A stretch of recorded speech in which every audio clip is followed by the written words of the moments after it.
The subject is about two Mahasiddhas and a name confusion. Now, we have in Tibetan Buddhism, we have at least five different systems of listing and enumerating the 84 Mahasiddhas. Now, two of these within this five systems are named in Tibetan. They're named Nakpopa. Nakpopa in Tibetan means the black one. Nakpo means the color black. Now, there's many other names that relate to black. We have coming from the Sanskrit. We have the word and the name Kanha, meaning black. Then we have Kanha of the East, which is one of the Mahasiddhas. Then we have Kanha Vajra, which is another name for Mahasiddha. Then we have Kala, just meaning black. Kala Varupa, coming out of the Mahasiddha cycle. We have Krishna, and we have Krishnacharya. And I'm sure there's even more than these. But all of these names don't apply to art.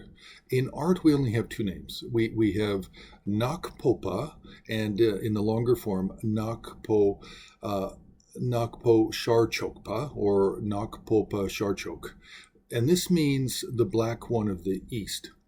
And then in art, we have Nakpo Chopa. And this is, and both of these names come out of different, from different Sanskrit words. The Nakpo Sharchokpa, which is the Kanha of the East, is using the Sanskrit word Kanha to mean black. The Nakpo Chupa, now that's using Krishnacharya.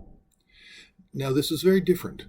And why does it matter? Well, it matters because the Tibetans use both the Tibetan names and the Sanskrit names, and then they use them interchangeably, and then they mistakenly use them for the wrong Mahasiddhas. And we find this in art. We find it on sculpture and inscriptions, and we find it in painting. So, the first of these is Kanha of the East. And he specifically belongs to the, or more importantly, belongs to the Sakya Lamdre system. He is one of the two main students of Virupa. There's Kanha, and then there's Dombi Haruka. These are the two main students for the Lamdre, the Margapala cycle of teachings.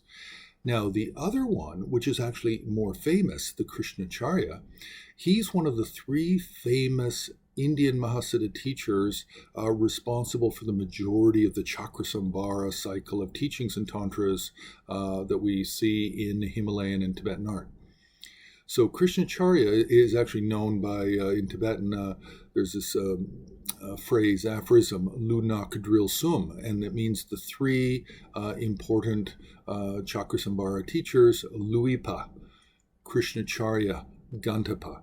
So now, why do we even care about this? Well, first of all, we care because it's a confusion in art. Why does it matter? It matters because if you go back to the early Tibetan literature of the 12th and 13th century, they make a distinction in the names. So the Tibetan authors are actually using the term Kanha to refer to the student of Arupa. And in the Tibetan literature, they're actually using the Sanskrit word Krishnacharya to refer to the Chakrasamava-related Mahasiddha. So early on, the Tibetan scholars are making distinctions, but then within the Tibetan language itself, they just reduce Kanha and Krishna and other words just to Nakpo, just the word Tibetan word black, and then they add something on the end, like Kanha of the East, or the black one who performs or who does activities. So we have these differences, but they actually matter because when it comes to paintings and sculptures and murals that we find existing in the world today, there are many, many mistakes when it comes to identifying and differentiating between these two Mahasiddhas, Kanha and Krishnacharya.